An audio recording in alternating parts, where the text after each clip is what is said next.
A very warm welcome to you all in celebrating Thomas Arthur Percival's life, fondly also termed by Barry, Brian and myself as the Dugger Boy or the Old Bull. A blessed life stretching over an incredible 100 years and 5 days. With friends and family scattered all over the world, we thought this video memorial would reach the most. A fitting location too, as Dad loved walking in our garden, even though he would have preferred trout in our pond instead of pathetic goldfish. Dad, by the grace of God, timed his innings to perfection. I visited Dad a couple of months before he passed, while Barry, Brian and Rosie and cousins joined him for his 100th birthday at Burley's Wood Nursing Home in the UK on the 21st of December, as well as a fun party on Christmas Day. On Boxing Day, he passed in his sleep at 10:30 a.m. to finally meet his Heavenly Father and much-loved Martha, our mum. For those that don't know his full history, allow me to give a brief description of his life well lived. After his schooling life in Whitehaven, UK, he lied about his age at 17 and enlisted in the Air Force in the Second World War. After a very short crash course training in a Tiger Moth, it wasn't long before he was thrown in the deep end in the Lockheed Hudson Bomber Squadron. He lost so many friends during that period, but what saved Dad was being grounded after bursting his eardrum in a near vertical dive. He was then positioned in the Signals and Intelligence Corps all along UK's coast, where he gave brilliant forewarning of approaching German aircraft. A few years back, we had a holiday with Dad, and he was in his element, showing my kids around air museums, pointing out a few aircraft he had flown in. Post-war, having qualified at York, and after a few years of various teaching posts, he decided to seek out a teaching position in Rhodesia, and in early 1951, set sail from Southampton to Cape Town and made his way via train to Fort Victoria. Dad was a founder member, along with 4 others, to manage Fort Victoria High School. It was there that Dad met our stunning mum, Martha Ferreira, and soon the talk of the town, Arthur and Martha, were married. Who would have guessed an Engelsman marrying an Afrikaner in those days? Mum downloaded Barry and Brian, and life was probably mundane until 10 years later the golden child arrived. Our childhood days were absolutely incredible because other than being dressed funny, there was never a dull moment with Dad spending so much quality time, teaching us to play tennis, snooker, cricket, Scrabble, chess, and of course outdoor life, with a huge slant toward fishing. All the fathers out there, I can't stress too much how important it is to spend quality time with our kids, because all these moments are precious and will never be forgotten. The freedom that Mum and Dad gave us was amazing, and we spent so much time in the bush, particularly messing around at the railway dam with the Nesh brothers. I want to make it quite clear it wasn't me that detached the last carriage of the steam engine as it crossed the railway dam bridge. After many years teaching maths and English at Fort Vic High, Dad joined the Old Mutual and accepted the challenge of establishing a new branch in Fort Victoria, became the district manager, and after 14 years returned back to teaching. His love, patience and attention for his students was incredible, and he always had extra one-on-one time to help the more confused students to get over the line, including me. When Dad was 90ish, he was asked to give a speech at the Fort Victoria High School reunion in the UK, and to everyone's amazement, he remembered every single pupil's face and name. At this point, let's switch over to Barry's message from the other side of the world. Hi guys, just some reflections on Dad, Mr. Percival, that tall 6'3" King Arthur from the Lake Districts, who I got to know as Dad. So living on this earth for 100 years is mind-blowing for me. I'm 2/3 of the way there. I don't think I'm going to make that century. But he lived it well. So my earliest memories would be of security and love and spacious home and garden and surrounded by bush in that big home in Fort Victoria. And back then, yeah, it wasn't unusual to stand on the back stoop and see waterbuck, reedbuck, and so on. That was Dad's dream. That's why he came to Africa, for the wildlife and so on. I remember my first walking. He gave me this thing with wheels on the end, but like a vacuum cleaner thing you could push. So that got me to learn to walk. And then he allowed me to be on a little tricycle, screaming around in our big house. There was a circuit corridor, and he wasn't precious about that. So I could go bumbling around as a kid and improve my skills of all things ambitious on a bike. I remember the freedom they allowed us, and I'm saying Mum as well, because they let us go to KG1 on a bike for about 3 kilometers. So we had to get back by lunch, of course, and there was just that complete trust.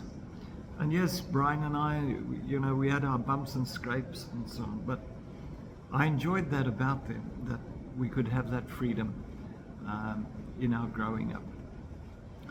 So as we grew up, we enjoyed the privilege, of course, of 4 uncles on very big farms and all those lovely cousins, too many to mention here today.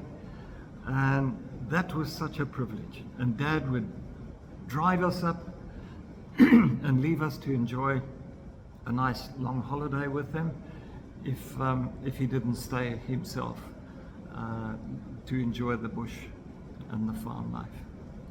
So he was, of course, a crackshot hunter, and he got to do quite a bit of that on all these farms. And he would take me out in the bush, he would teach me a lot of those skills, and it was all with a conservative and a sensible hunting ethnic philosophy. So I thank him for that. He was a fisherman. Oh my goodness. His life seemed to grow around fishing more and more.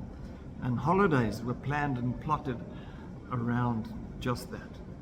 So all around South Africa, caravanning, whether it be even Walvis Bay, Swakop in Namibia,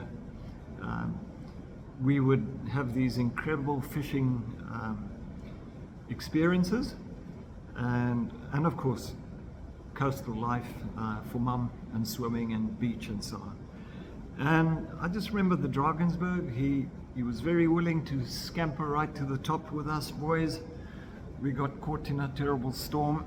We were lucky to make it back alive, but he was that sort of outgoing, adventurous person.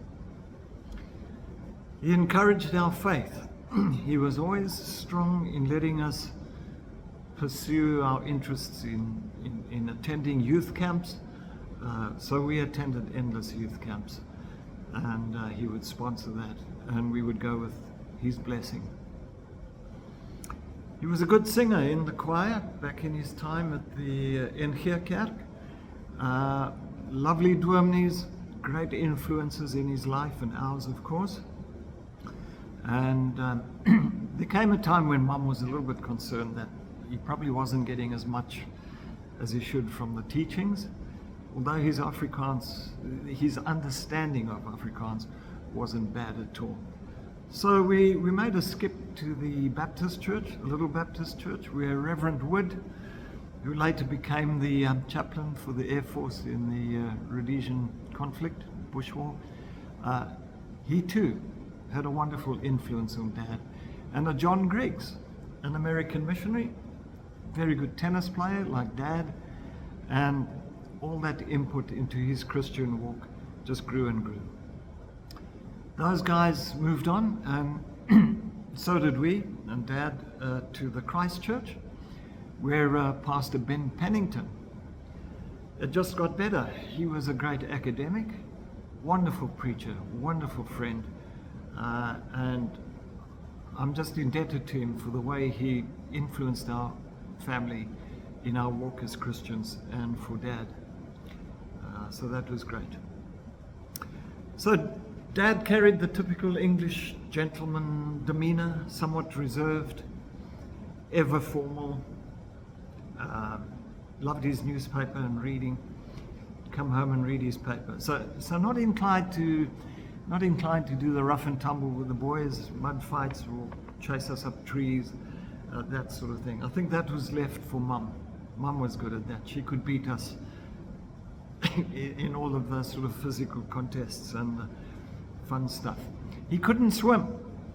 Now that's mind-blowing for a fisherman. So all those years of boating on Carl Dam and on the Zambezi with storms and 3-meter waves and stuff, let me tell you, I had 1,000 heart attacks wondering how this tall guy was going to cope with a useless life jacket thing if he ever went overboard.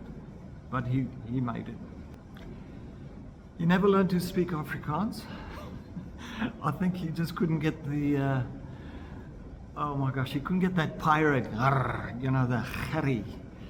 That just put him off, and he battled. But at least his mum, my granny, could say vaslappy, so that was quite a thing. Anyway, Dad understood Afrikaans very well, but it just beat me that he never learned his good wife's mother tongue, or even the local native Chishona. So at one point, all the boys were in military uniform in the Rhodesian Bush War, and he often spoke about his call up to guard the Sawi Bridge. There's some amazing stories. And of course, the allure of the bush, what did he do? He's supposed to be kind of confined to camp. He would go off bushwalking on his own with his FM, a little bit silly, but he just loved bush, and he was looking for animals and that sort of thing. I hate to think what would have happened if he bumped into a bunch of the no-gooders. But you know what? His closest call was at home. He had just gone across the road to play bridge with Jeff Horsfall, headmaster of the primary school.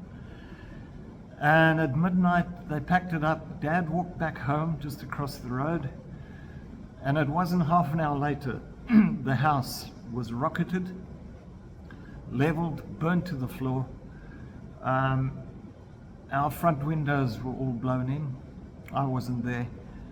And Don was very small. He ran to Mum and said, "Oh, big tree's fallen on the roof of the house," that sort of thing. But that was a miracle, because they could have turned their rockets and grenades and faced our big home, which would have been very difficult to miss. So that was a close call for him. We all had our close calls, particularly Brian. Brian's a walking miracle. Don't know how he walked away from that bushwalk in one piece.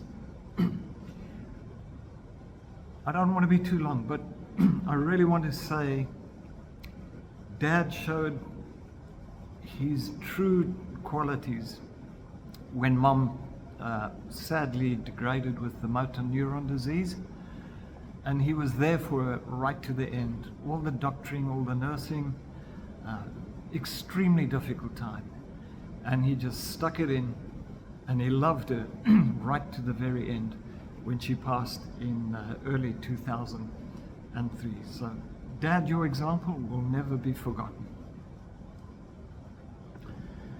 Well, it wasn't long because of yet another stolen election, 2002, hyperinflation, and it was time for me and my lovely little family to leave for the UK. We then subsequently moved to Perth, as you know, and we're in Australia. But Dad too, as pensioners, they just weren't coping back in Zim.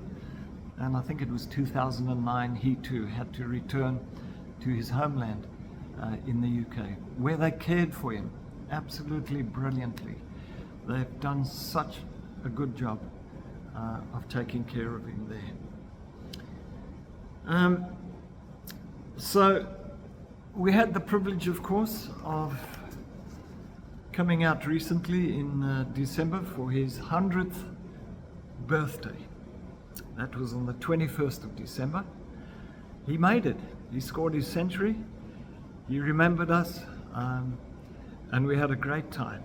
And within 5 days, on Boxing Day, he passed to go join his lovely Martha in the heavenlies. So Dad, you've been a real champ, and we just remember you for the wonderful man that you've been, not only as a teacher, as a dad, but also establishing the Old Mutual back in the day. Brilliant job. So many talents. In whatever you did it well, especially for family. And as your firstborn, ever grateful, never gonna forget you. Bless you, Dad. See you one day. Bye. When we look back at Dad's great attributes, it can only be attributed to his Christian journey of faith. Always kind, patient, accommodating at any time, resilient to any challenge, the greatest level of integrity, a loving husband, and of course, humble. He never bragged about winning tennis and badminton tournaments, snooker championships, cricket accolades, representing Zim in bowling tournaments, or catching bigger fish than us. Ray Price always joked with me about seeing Dad's name in so many plaques around Footvic Sports Club, but none with my name. And that's what friends are for. As I went through Dad's will left in a folder for us, I came across this very faded, handwritten, thought-provoking message that I will ask my daughter Tegan to read. This is exactly how Dad tackled each day. Look to this day, for it is life, the very life of life. In its brief course lie all the verities and realities of your existence. The bliss of growth, the glory of action, the splendor of beauty. For yesterday is but a dream, and tomorrow is only a vision. But today well lived makes every yesterday a dream of happiness, and every tomorrow a vision of hope. Look well, therefore, to this day, such is the salutation of the dawn. Now it's over to my wife Katie to read Brian's message. Thomas Arthur Percival, born on the 21st of December, 1923, the only child of Bill and Catherine. This being the start of a very fulfilling 100 years of Dad's life. Dad was 35 years old when Mum and Dr. Lamprecht most capably delivered me into his world. I was a bit of a black sheep, not as creative nor into teaching as per the rest of the family, but he was happy to have someone inherit his maths and science capability and end up working for 40 years as a chemical engineer. The joint support of Mum and Dad to get me through A-levels and 4 years of Natal varsity will always be appreciated. As with Barry and Don, I had excellent coaching from Dad at cricket and tennis, with me even joining him on the bowling greens in his UK days. I was no good at football as he was at St. John's College, but as a tall and very fit lock, I at least played a decent game of rugby for Chaplin and Ellis Robbins. The front lawn back home was the best cricket pitch ever. We used real cricket balls until I did an involuntary square leg shot right through the new dining room extension window. However, Don was a pro at swinging a tennis ball at full pace, and so the games went on. I definitely inherited Dad's extremely good eyesight, even to this day. Just as he excelled in his school and college shooting teams, so I attained marksman skills during my RLI training with the FN and as a gunner at 200 meters, having run 5 kilometers with a pack of bricks to get to Cleveland Range from Cranbourne. That, coupled with learning from Dad's natural bush sense, gained on all our uncle's farms, helped me to survive a tough national service. The RLI Roll of Honor proves that for my served time from January 97 to February 1980, not a single 2-commando soldier was killed in action. Many prayers, and the gracious Lord made sure of that. I was clearly Dad's right-hand man when it came to fishing. Besides all the bass, bream, tiger and surf fishing adventures, we mostly enjoyed trout fishing in Inyanga, also in Dahlstrom and the Berg in South Africa. In the UK, we travelled far and wide to notch up many a trophy fish. We last fished together in March 2019 when he landed his record 7-pound rainbow at Deva Springs. He finally agreed to give up his flat at Brookside in July 2019 at age 95, much to our relief, and was placed in the brilliant care homes, firstly Deerswood, until March 2022 when he broke his right thigh, and then Burleyswood. Besides the excellent staff there, we will forever be indebted to Dani and Naomi, guardian angels who selflessly took care of his every need right from the start when he arrived in the UK in 2009, especially when he had to move home twice. Thanks also to Mike and Hilary, who were regular visitors. He was an avid reader of books and magazines, anything about trout fishing, aviation and cooking, and even did crossword and bridge puzzles into his late 90s. He loved watching Don's wildlife DVDs, and of course anything about fly fishing, being more than willing to pass on good tips to me from his bedside, and then commissioning me to get out there and carry on fishing regardless. Dad gave his boys such a good grounding in life, very ably leading by example. I only realized later, when I had my own family to raise, how caring and goal-driven he was at work and at play. He had courage, stamina, and a deep love for Christ, his Saviour, who saw him through his final goal of turning 100, and then mercifully took him home. I miss you, Dad. With sadness, you are no longer just there across the waters, but with joy knowing where you are, with Mum, family, and friends, all dear to you. There must be trout streams in heaven. Jesus turned fishermen into disciples and is the best fisherman that ever walked this earth. God bless you, and tight lines, Dad. Much love always from your Josie tribe. Brian, Debbie, Derek, and Megan, and Sandra. Mum and Dad spent a small fortune forcing all of us brothers to struggle through years and years of piano lessons. Of course, we are also grateful for the persistent encouragement from them. So perhaps it's fitting that we end off with a little piece of music I composed and enjoy some memorable picks over the years. Thank you all for joining us to celebrate Dad's life. Dad, we miss you hugely, but we'll never forget your love for us and the godly life lessons to cherish.